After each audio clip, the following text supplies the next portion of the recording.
एक धक्कादायक बातमी समोर येते। पुण्यामध्ये शिंदे गटाच्या एका नेत्याची हत्या घडली आणि दिवसा ढवळा हा हत्येचा थरार समोर आलाय।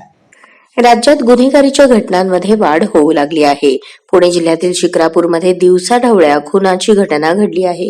शिक्रापूरचे माजी उपसरपंच आणि शिवसेनेचे शिंदे गटाचे जिल्हा सल्लागार दत्तात्रय बंडू गिलबिले यांची धारधार शस्त्राने निर्घृण हत्या करण्यात आली।